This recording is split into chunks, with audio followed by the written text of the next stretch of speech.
gotta think of something random to do for before the show.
I can't think of anything random.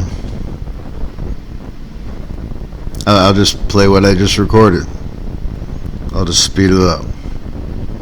That's random as fuck.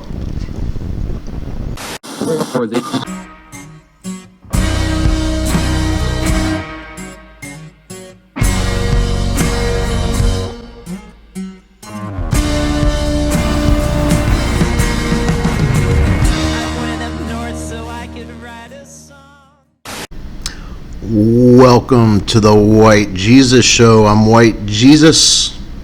This week's podcast is brought to you by Tilted Ass Tires. Are you a millennial and need something to make you a bigger douchebag? Take the straight tires on any car and tilt them inward to show everybody what a complete douchebag you have become. Every douchebag is doing it. So, blast your stupid music and peel out on green with tilted ass wheels. Tilted ass wheels. You're retarded.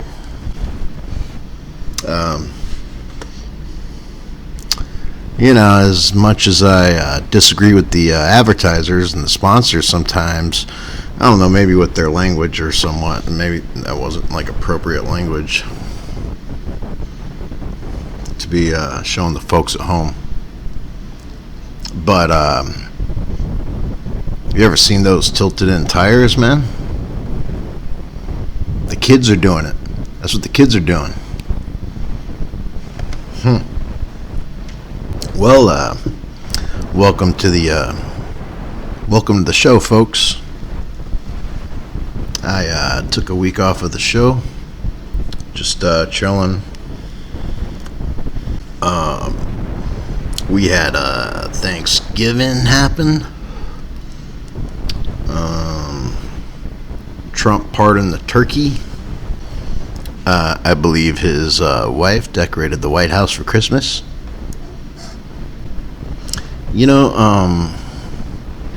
After Thanksgiving every year, we got something called a Black Friday. And whenever I read like news stories or headlines about Black Friday, they always sound racist. Like Black Friday shoppers turn violent. Black Friday deal ends in gunfire. Like all I hear is like a bunch of racist headlines about Friday shoppers who happen to be black. Just something I observed and was offended by. So guys, I put a monolith in the desert in Utah, and everybody started freaking out, thinking that it was like aliens or something. It was hilarious. Did you guys see that on the news? Just like in the dead of night, went out there to the desert and put a monolith. Just like the one in that movie, Space Odyssey. And everybody was talking about it and everything, and it was hilarious. I've been sitting back and laughing. So like I just put another one in actually I had somebody put one in Vegas, and my brother put one up in California. And now they're saying mysterious monoliths appearing. It's hilarious, man. The world's so easy to trick. I met a guy, you guys. I don't know, like, you become too old at a certain point to meet friends, guy friends, you know? But this fella noticed my White Jesus show hat at a Starbucks, and asked about it, and then I told him all about the show and everything. I don't know what the hell else I said, man. I was pretty high. But I think he liked the idea of the show. I think he subscribed. He's our newest subscriber. He's the subscriber I care most about, just because he came to the show because of my hat. It's pretty funny. Shout out Matthew. Boy. Now I talked with this guy for like 20 minutes, man. And before he left, he gave me his phone number. And then I was like, man, I can't believe this hot guy just gave me his phone number. I mean, this guy was dreamy. He was a hunky guy. Yeah, so I got a dude's phone number, and either I have a new fan, or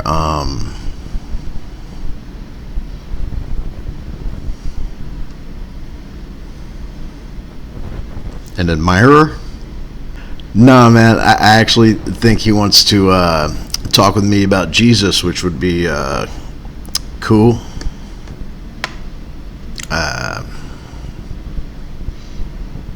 I told him that I talk a little bit about Jesus on the show.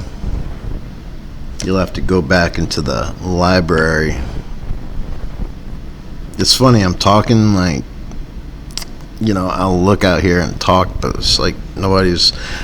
He was like, dude, this show sounds. Matthew, this hunky guy I met, he was like, this show sounds edgy. Don't you get a lot of hate for it? I'm like, dude, nobody knows about the show. I've got like 20 subscribers or something. It's ridiculous. And there's something pretty funny about doing a show for yourself, which is what this pretty much is. Anyway, we just celebrated the holiday of Thanksgiving, and I was spending Thanksgiving with somebody who didn't know a whole lot about the holiday of Thanksgiving, so she asked me about it because she had no clue. And I told her the story of Thanksgiving and why we have Thanksgiving and all that. I'd like to tell that story to you guys, the folks at home. You know, my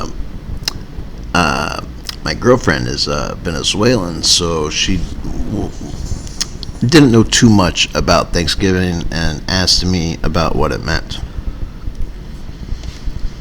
And knowing that she may be asked this at a interview or something, this is the story that I told her about Thanksgiving, and this brings us to the part of the show, story time. The Thanksgiving story.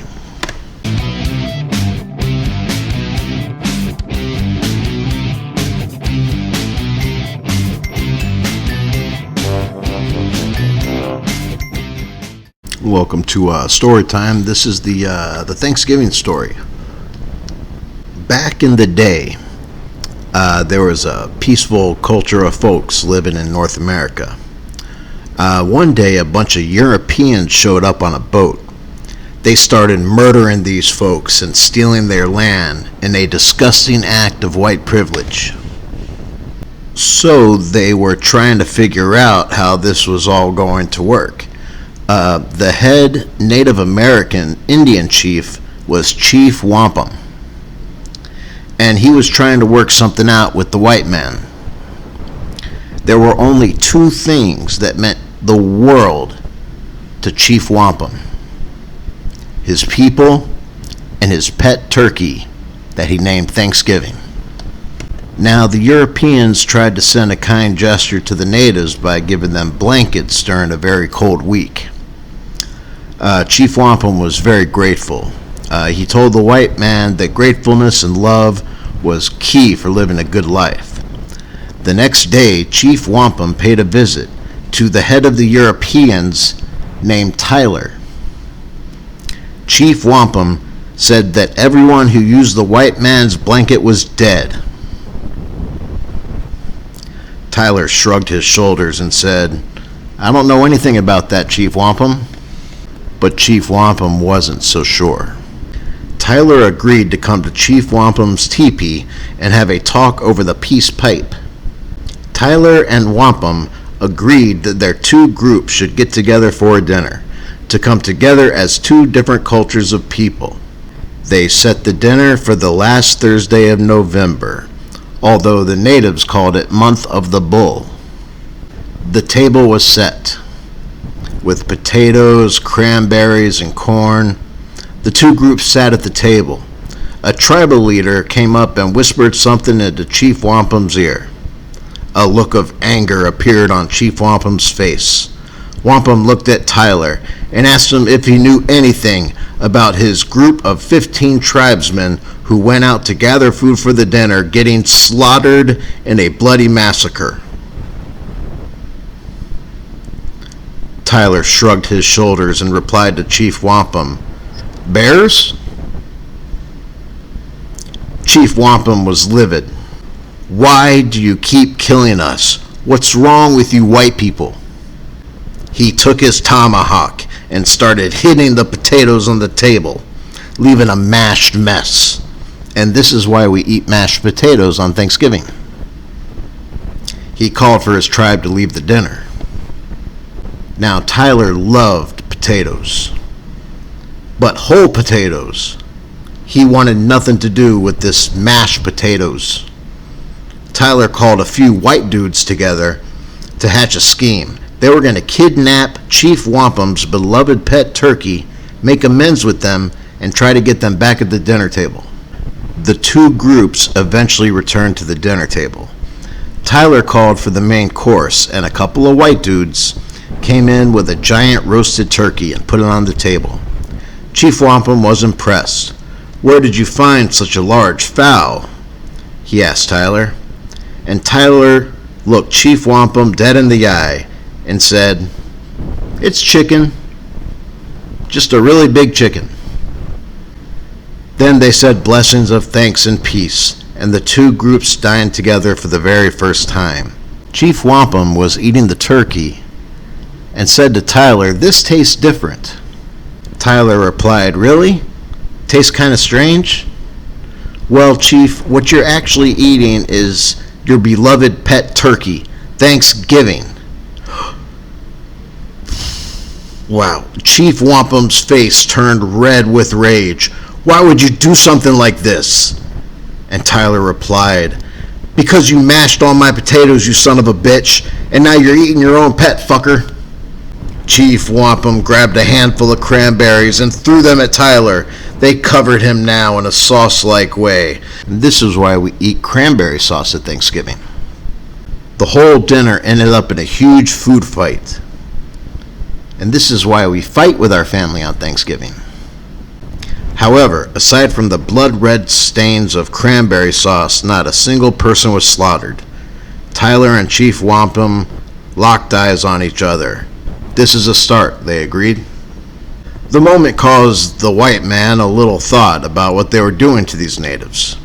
After the dinner, forever known as Thanksgiving, after Chief Wampum's beloved pet turkey, the chief asked Tyler if they could find a way to exist together on this land. Tyler said, "Sure, but you have to live right there," pointing at his village. Tyler continued, "You can live right there, and we're going to live everywhere else. We'll keep that land reserved for you."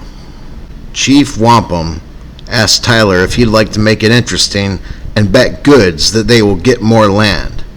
And this is why we have casinos and reservations today. Chief Wampum eventually collected on his bet, as his people were giving at least 3 other areas they could exist in. Eventually, the genocide settled down a little bit. The natives were promised a football franchise in their name, which we just took away from them. But from that dinner forward, the natives and the paleface would meet every year on the last Thursday of every month of the bull and dine together. Yes, many Native Americans were killed during those times, but we must be thankful that the white man didn't kill every single native, and also gave African Americans the Friday after, where everything would be on sale. And that's the story of Thanksgiving.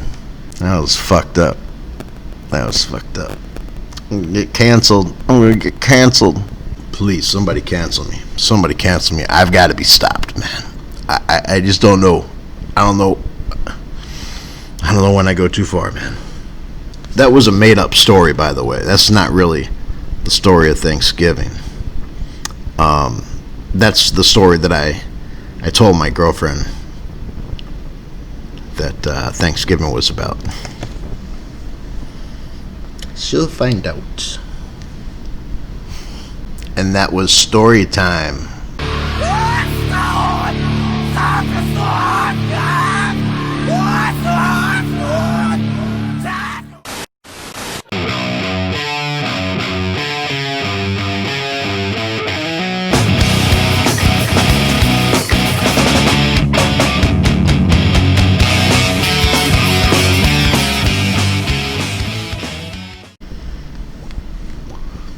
Hey guys, welcome to the Disciple Hotline. The hotline number is 954-580-FUNK, F-U-N-K. That spells out some numbers. Like, look at your phone, figure it out. Alright, let's go to the voicemail and see what we got on the Disciple Hotline. You have no voicemail. Nobody cares about you. What the fuck? Hold on. Did you guys? You have no voicemail. Nobody cares about you.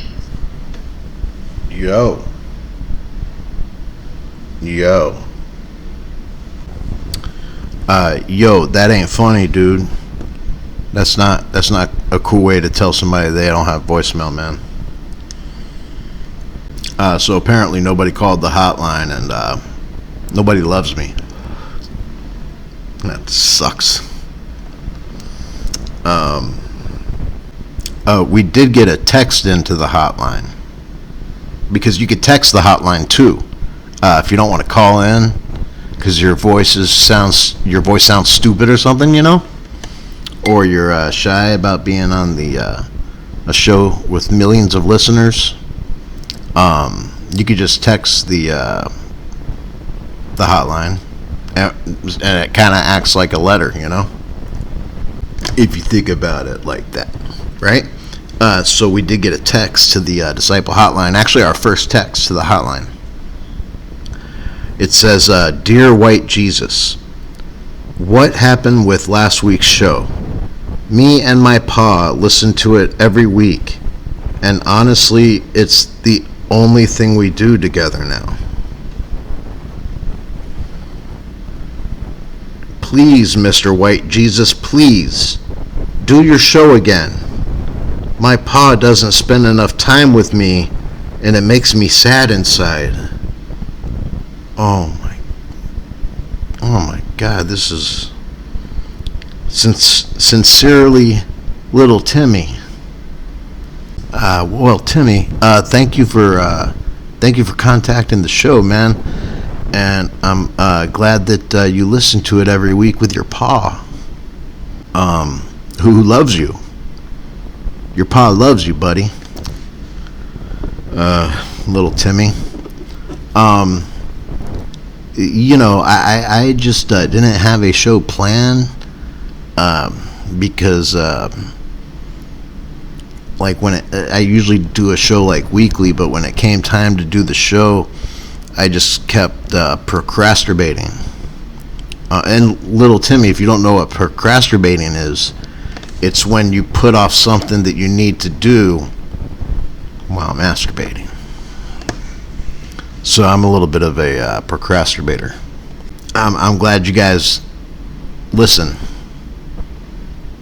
and hope to be. I've been doing a little thinking about the show, and I'm thinking, I could do like a long show, but maybe I could do that every once in a while. Maybe I'll take things like the real news and do like a weekly release. Maybe release things in shorter segments. Because, folks going on YouTube or whatever, that's what you got to be on to be watching this. Like, you look and you see, oh, good Lord, I got to listen to this shit for like an hour. I do have chapters on everything, man. I split everything up into chapters so you can skip ahead to whatever you want to. It's like a DVD menu. It's wicked cool. I got the idea from, I saw it for the first time on Neil Brennan's podcast. Sorry, I got a little dry mouth because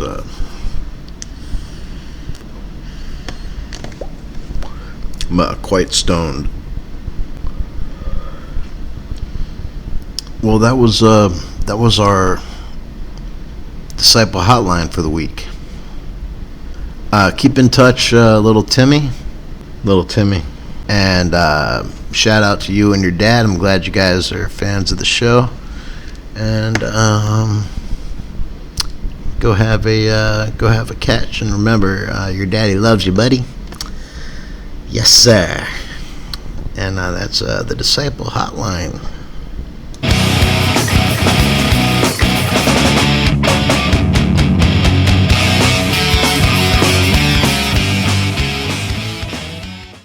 So guys, like, I've been thinking some different things, for the show and everything.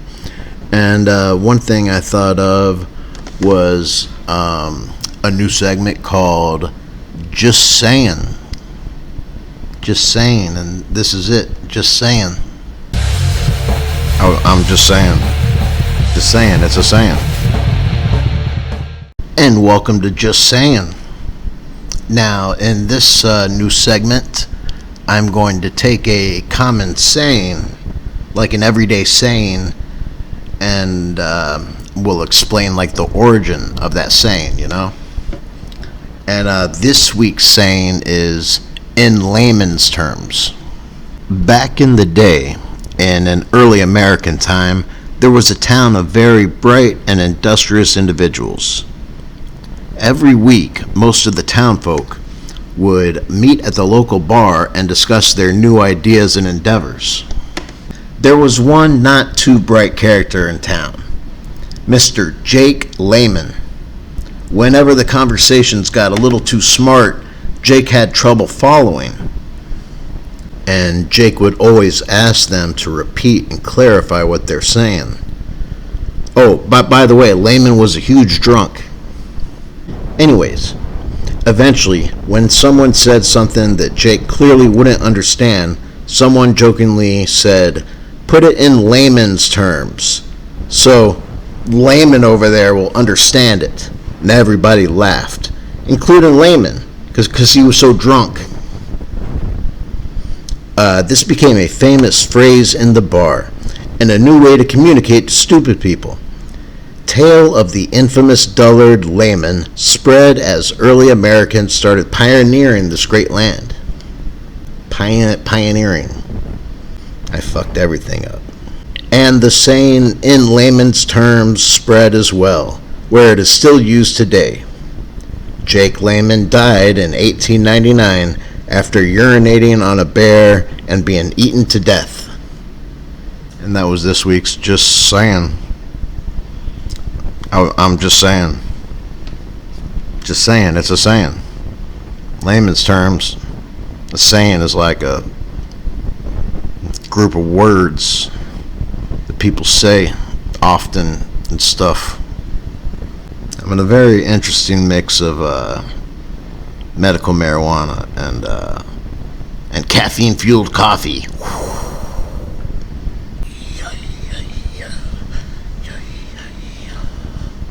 What did we just do? Oh, dude, I told you about layman's terms. That was funny. I thought it was funny. I'll see. We'll go to the next thing. Go to the next thing.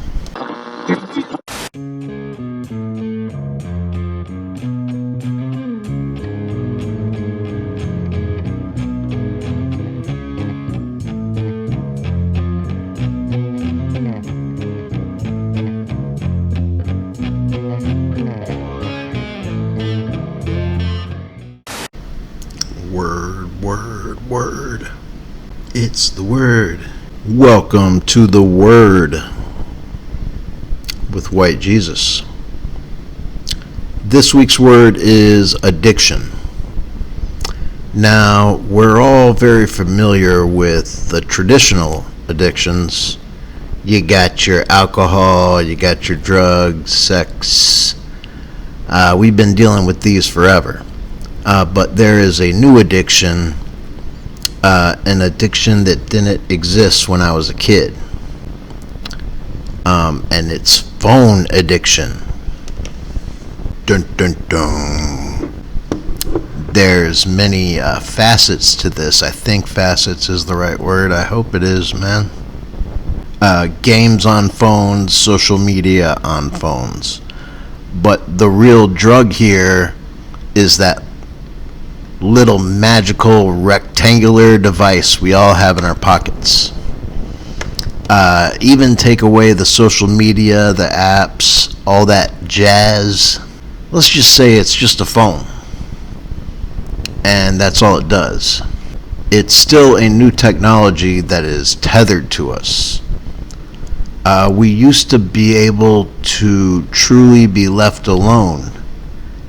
And now we can't. We can't be left alone.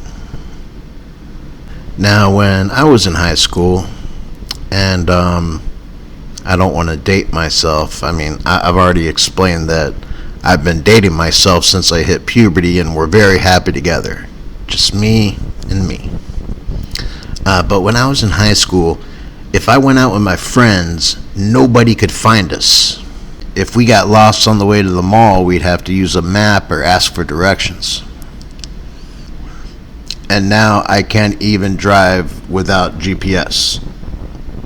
Like, even if I know where I am and I know how to get to where I'm going, I just have to have it there. I don't know what it does for me. It's weird. Just like satellite view. I want to see what I look like to birds. Now, we could use this technology without being addicted to it. It just becomes what humans use now. We're evolving, and it's just a new tool. However, how easy is it to get addicted to this stuff? The answer is very fucking easy. Very fucking easy. First, you try a little Facebook, and then you need a bigger rush, and you try Gram, some Instagram. And next thing you know, you're in a YouTube hole. And then you see the sun coming up and you realize you've been watching flat earth videos for 9 hours straight. And all of a sudden you're a junkie in a dirty alley, swiping TikTok videos, lying in garbage, like the junkie that you are. Scary. This new technology is a lot to take in. You get obsessed with knowing what everyone else is doing or thinking. You go on Facebook and you know what everyone is thinking. And then you'll go on something like Reddit and now you know what more people are thinking. You'll even get alerts on your phone if somebody thinks of something new. And this bombardment of information is insane. We're constantly flipping our thumbs up on the screen to see what more people are thinking or doing. We're doing that. What are you doing? What are you thinking? And we're losing touch.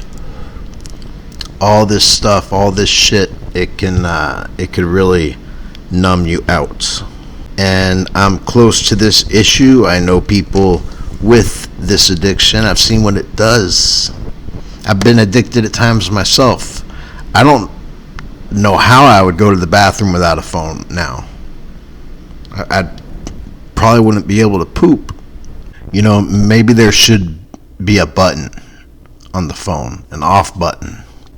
Well, there is actually, but who's ever turned their phone off?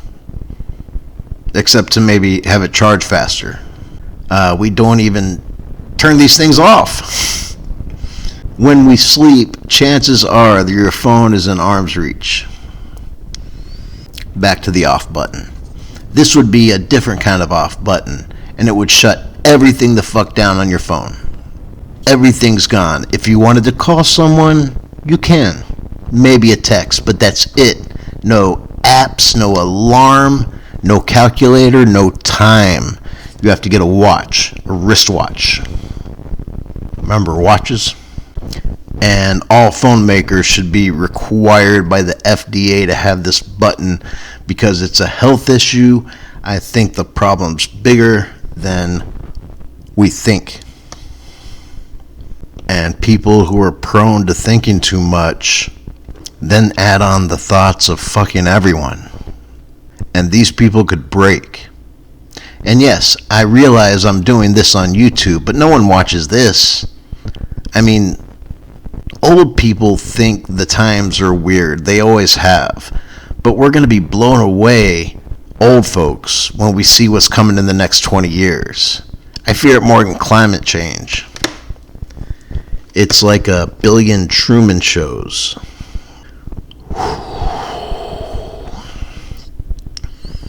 Everybody has a reality show on social media. People live stream their lives now because they want to have their own show. Like you, Kim Kardashian, I'm talking to you. You ruined the world. Nobody knows the real definition of literally anymore. This is a threat of huge proportions. Technology is making people smarter and stupider at the same time.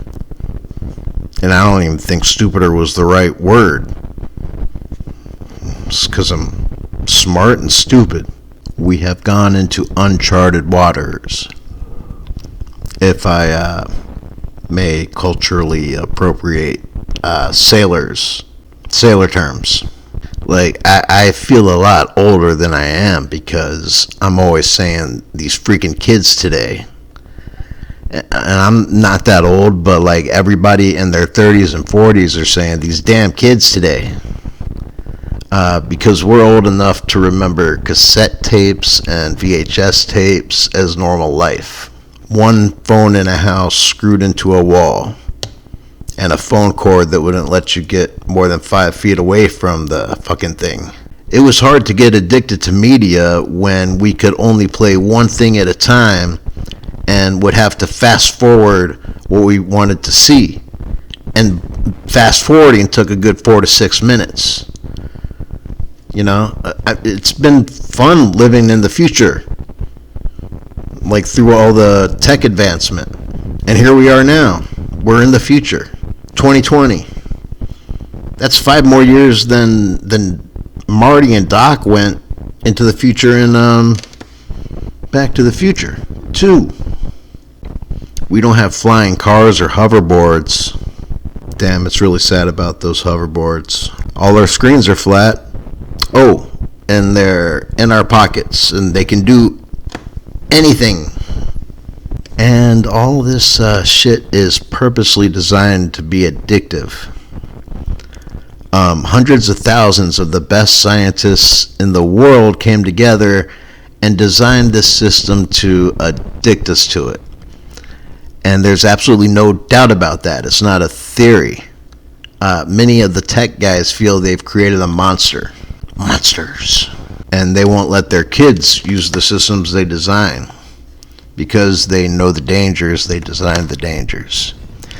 And being addicted is not a good thing. And this culture of followers seems blasphemous. Blaspheme. Like, I don't like the term followers. It's too on the nose. Because everybody used to be unique, now we're a culture of followers. Everybody who dances on TikTok looks exactly the same faces, the same mannerisms, because they're just following everyone else. It's like some retarded cloning experiment. We're being mapped. How many people realize that there's a camera looking right back at you the entire time you're looking at your phone? How do you know that camera's not on? You think they're going to tell us? Our smart TVs and Alexas are always listening to us. Isn't that fucking creepy? Whatever this means to anybody, put down your phone. Try turning it off and notice how it affects your emotions. I should do it too. Call the hotline and talk about this. You know, the more I look into tech addiction, the worse it looks, and it snuck up on us. And I realized I was addicted myself. I had a big TikTok phase of my life that actually coincided with a wicked cocaine phase, so it was pretty rock and roll there for a little while, but all that's done. And that's the word. Like and subscribe.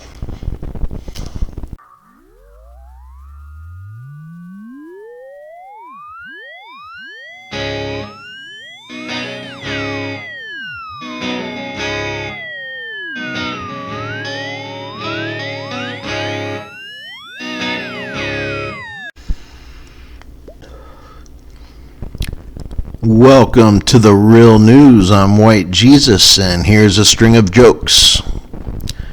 Donald Trump participates in the annual turkey pardon. This marked Trump's fourth Thanksgiving turkey pardoning and Michael Flynn's first time dressing up in a turkey suit. I know Michael Flynn.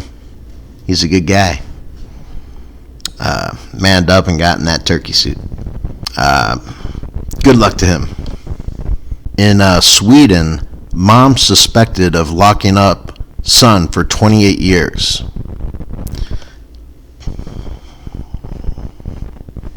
Seems a little extreme. To be fair to the mother, the boy did forget to do the dishes. You know? That's how shit goes over there in Sweden. If everything goes right, not up there, but like up there, there should be like, I'm doing graphics and stuff. I hope that works out. A Chinese probe sent for lunar rocks lands on moon. Yeah, no Chinese moon base here. Just looking for rocks, guys. Just looking for rocks. I don't trust it, man. New Orleans Swingers Convention led to 41 COVID-19 infections. Read about this and more in Duh Magazine. Shout out Norm MacDonald. Straight up stole that. I love you. I hope to see you in court. It'd be so cool if Norm MacDonald sued me, man. Oh, man. Our next story. Body of missing Instagram influencer Alex Sharkley found on Texas road. This comes as a huge surprise in that she was so well protected, only giving her exact whereabouts every 15 minutes on the gram. I don't want to victim blame. I'm not going to victim blame.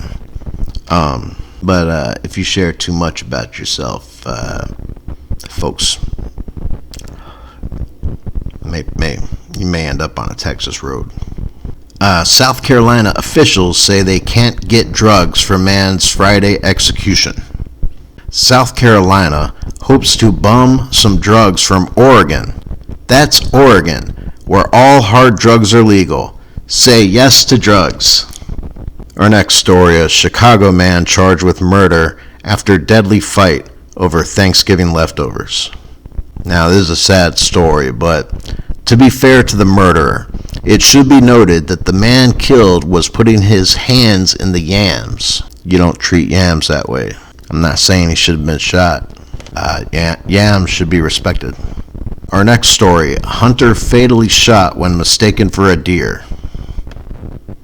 The wife of the deer hunter killed stated he looked exactly like a deer, with his orange vest, his deer-like boots. He was walking like a deer does.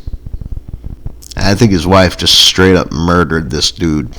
Our next story, Wilton Gregory becomes the first black American cardinal. This is great news. For way too long, it's been a white privilege to have sex with young boys in church. And I'm glad we're progressing.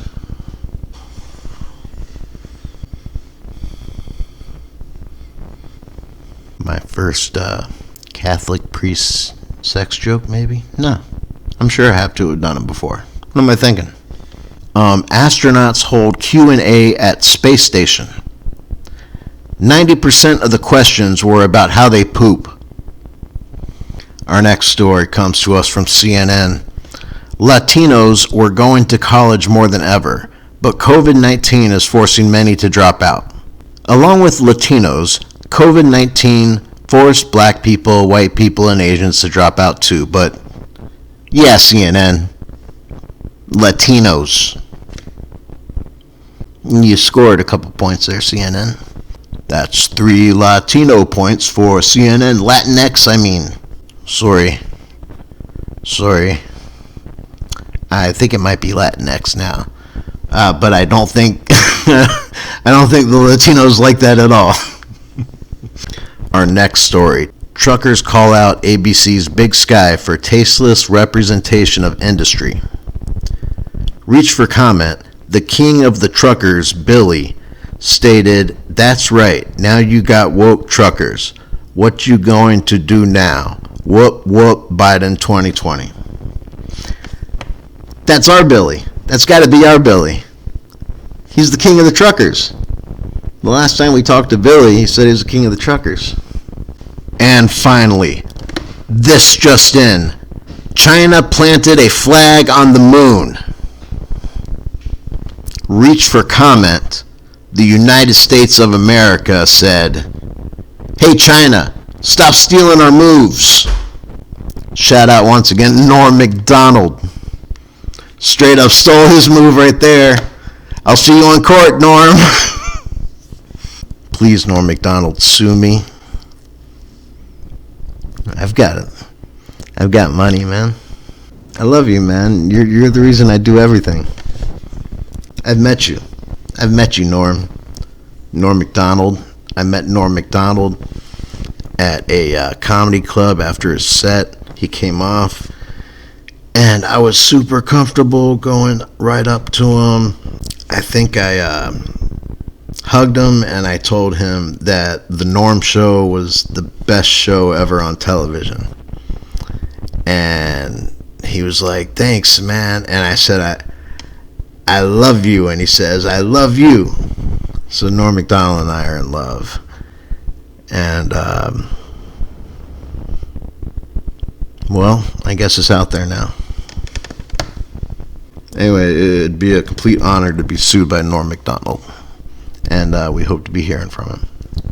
Here at the White Jesus Show, where my fan base consists of my brother, one trucker, Billy, and our newest fan, Matthew the Starbucks dude.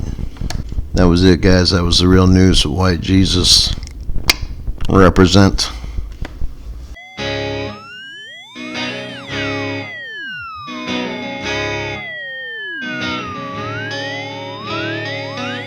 Guys, completely rolling on here. Completely rolling on because,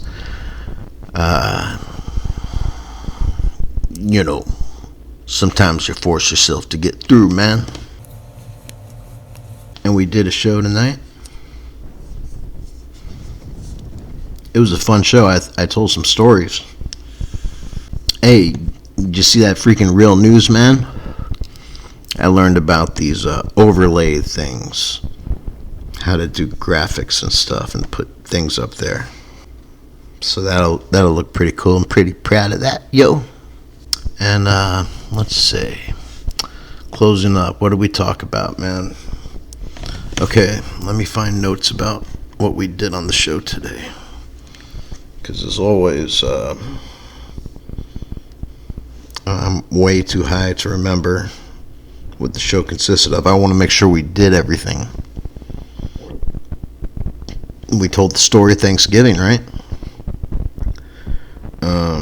We heard the disciple text from that little fella.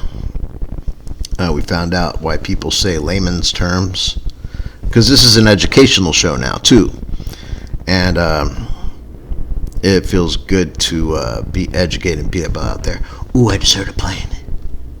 I talked about addiction to technology, which is what you're doing now, watching this. But it's cool because I love you, because you're watching this. You must be my brother. I love you, bro. And that's the show for this week.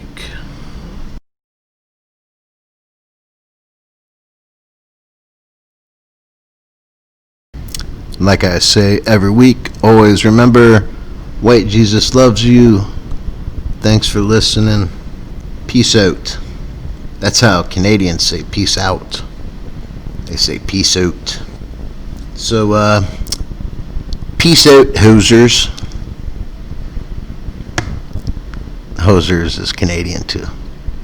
What up, Canada? Peace.